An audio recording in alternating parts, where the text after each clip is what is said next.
what you're looking for. It's me, the old me. It's time.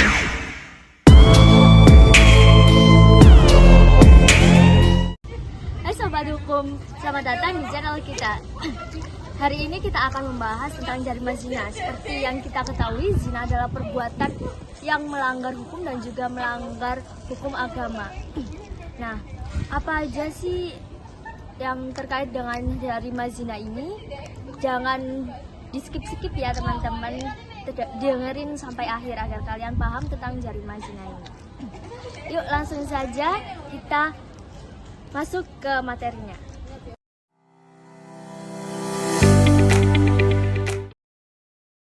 Assalamualaikum warahmatullahi wabarakatuh. Perkenalkan, nama saya Latif Dutomo. Saya di sini akan menjelaskan tentang pengertian jarima zina. Jarima zina merupakan istilah dalam hukum Islam yang merujuk pada hukuman bagi pelaku zina. Zina sendiri merupakan hubungan seksual yang dilakukan oleh seorang laki-laki dan perempuan tanpa ada ikatan yang sah seperti pernikahan. Nah, tentunya hukuman bagi pelaku zina sendiri, ketika orang sudah melakukan perzinahan, hukumannya biasanya berupa hukuman rajam.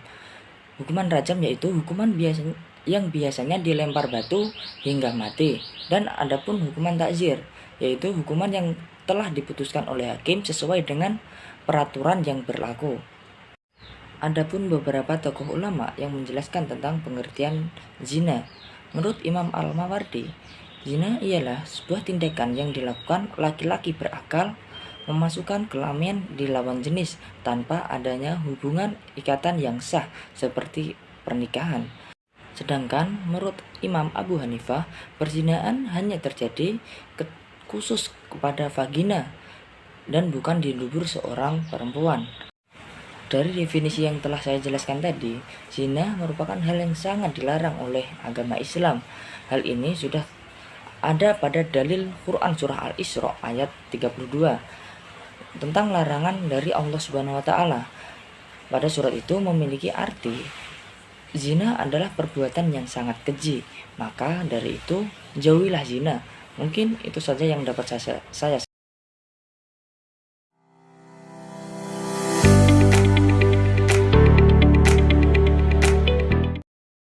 Perkenalkan, nama saya Sandi Aura. Di sini saya akan menjelaskan tentang dasar hukuman zina pada bab jarima zina.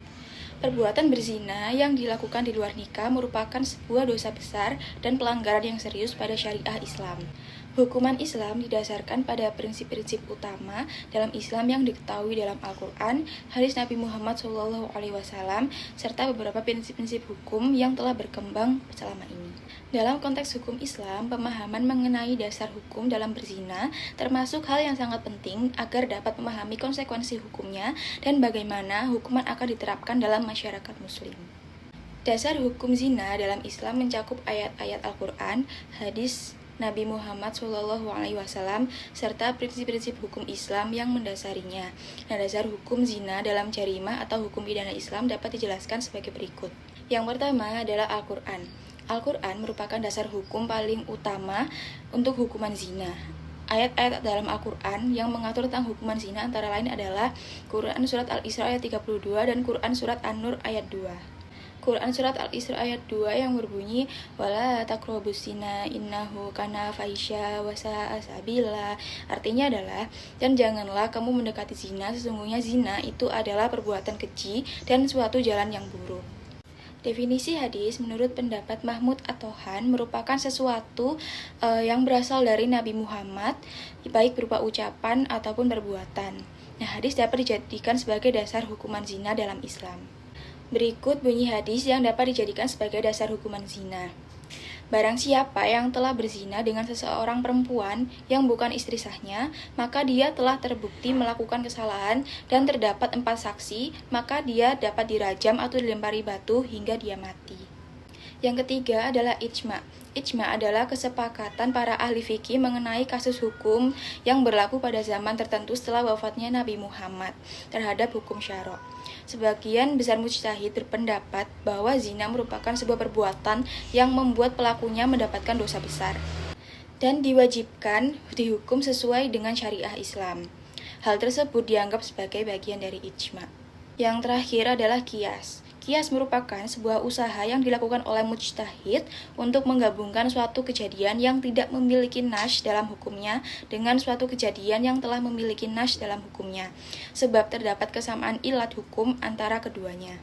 Nah, dalam beberapa kasus yang pernah ada, hukuman zina dapat ditentukan dengan qiyas atau analogi hukum.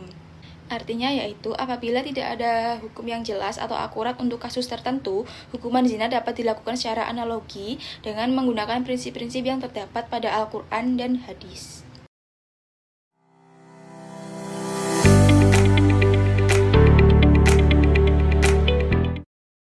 Hai teman-teman, di sini aku akan menjelaskan tentang hukuman zina.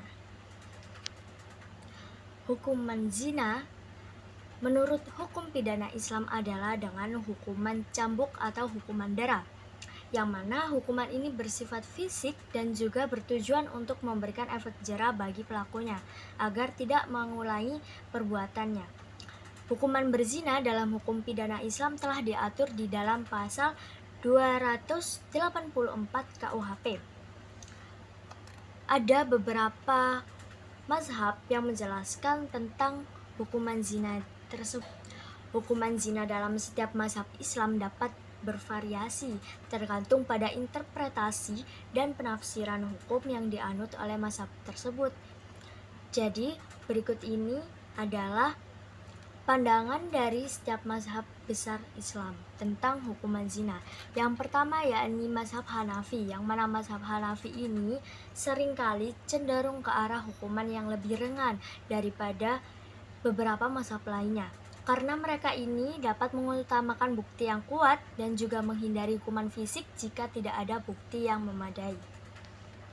Kemudian yang kedua yakni mazhab Maliki, yang mana mazhab Maliki ini memiliki pandangan yang lebih tegas tentang hukuman zina dan menerapkan hukum cambuk.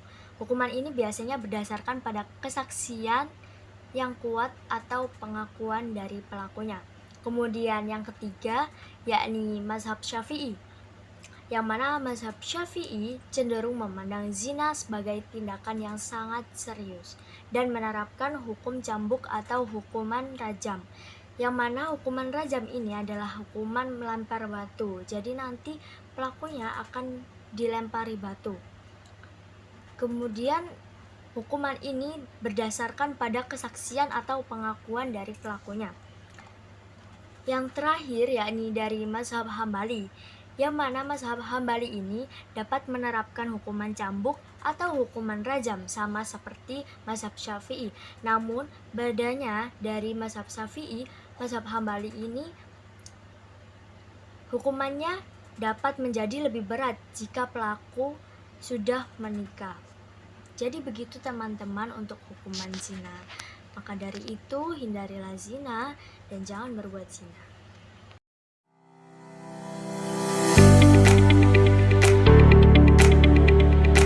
Kemudian untuk materi yang selanjutnya yakni pembuktian zina.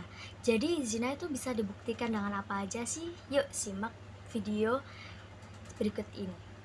Nah, teman-teman, pembuktian zina dalam hukum pidana Islam dapat dilakukan melalui beberapa alat bukti, yaitu yang pertama dengan pengakuan atau dalam bahasa Islamnya itu disebut ikrar.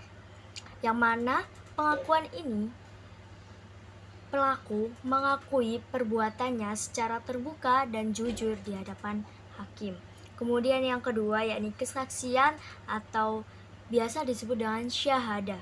Jadi syahadah ini merupakan dua orang saksi yang adil dan berakhlak baik yang menyaksikan langsung perbuatan zina tersebut. Jadi gampangnya syahadah ini adalah saksi, dua orang saksi yang melihat secara langsung perbuatan zina tersebut. Kemudian yang ketiga yakni kehamilan atau yang disebut dengan istihqaq. Jika seorang wanita hamil di luar nikah, maka kehamilan tersebut menjadi bukti adanya perbuatan zina, teman-teman. Kemudian yang keempat, bukti-bukti lain yang sah menurut hukum Islam. Namun teman-teman, Penting untuk diingat bahwa dalam hukum pidana Islam, pembuktian harus memenuhi syarat-syarat tertentu dan tidak boleh didasarkan pada dugaan atau prasangka semata. Selain itu, Islam juga menekankan pentingnya menjaga kehormatan dan privasi individu, sehingga pembuktian harus dilakukan dengan cara yang tidak merugikan atau merendahkan martabat orang lain. Dan pembuktian zina secara umum itu ada di bawah ini. Beberapa yang akan saya jelaskan. Yang pertama yakni kesaksian. Sama seperti tadi, kesaksian dari saksi-saksi yang adil dan dapat dipercaya dapat digunakan sebagai bukti dari zina. Jumlah saksi yang dibutuhkan dan persyaratan untuk kesaksian dapat bervariasi sesuai mazhabnya. Beberapa mazhab memerlukan 4 orang saksi yang adil untuk membuktikan zina. Kemudian yang kedua yakni pengakuan. Pengakuan pelaku zina dapat digunakan sebagai bukti dalam kasus tersebut. Pengakuan harus diberikan secara sukarela dan tanpa paksaan. Kemudian bukti fisik. Bukti fisik seperti kehamilan di luar nikah atau bukti lainnya yang mengindikasikan hubungan seksual di luar nikah dapat digunakan sebagai bukti zina. Kemudian yang terakhir yakni adanya bukti elektronik. Di era modern ini, bukti elektronik seperti pesan teks, foto, video, atau lain sebagainya yang menunjukkan adanya hubungan seksual di luar nikah juga dapat digunakan sebagai bukti, terutama jika bukti tersebut dapat dipastikan keasliannya. Jadi begitu teman-teman untuk pembuktian dari zina itu sendiri. Jadi sekian dari saya. Wassalamualaikum warahmatullahi wabarakatuh. Berikutnya untuk kesimpulan akan dijelaskan oleh rekan saya. Jadi kesimpulan dari bab jarimah zina adalah yang pertama, zina dalam konteks hukum Islam. Zina merupakan perbuatan yang sangat serius dalam agama Islam yang dilarang dan dihukum secara ketat. Nah, dalam Islam, zina diartikan sebagai hubungan seksual yang dilakukan di luar pernikahan yang sah, dan hukuman bagi pelaku zina dapat berupa hukuman cambuk atau hukuman rajam, yaitu lempar batu. Yang kedua adalah dasar hukum zina. Dasar hukum zina dalam Islam didasarkan pada Al-Quran, hadis Nabi Muhammad SAW, ijma, dan qiyas. Nah, Al-Quran secara tegas melarang zina dan mengancam pelakunya dengan hukuman yang berat. Yang ketiga adalah hukuman zina. Hukuman zina dalam hukum pidana Islam dapat bervariasi tergantung pada interpretasi madhab dan yurisdiksi. Beberapa madhab menerapkan hukuman cambuk, sementara yang lain mungkin menerapkan hukuman rajam. Hukuman ini bertujuan untuk memberikan efek jera pada pelaku zina. Kesimpulan yang terakhir adalah pembuktian zina. Pembuktian zina dalam hukum pidana Islam memerlukan bukti yang kuat. Nah, bukti yang dapat berupa pengakuan pelaku, kesaksian saksi yang adil, kehamilan di luar nikah, atau bukti-bukti yang lain yang sah dan menurut hukum Islam. Jadi, dalam konteks masyarakat modern, penting untuk diingat bahwa penerapan hukuman zina dalam hukum pidana Islam dapat bervariasi dan kompleks. Beberapa negara yang menerapkan hukum berdasarkan syariah mungkin memiliki pendekatan yang lebih moderat, sementara yang lain mungkin menerapkan hukuman yang lebih berat. Selain itu, penting juga untuk memahami bahwa pendekatan hukum pidana Islam dapat berkembang seiring waktu dan dalam konteks budaya dan sosial yang berbeda.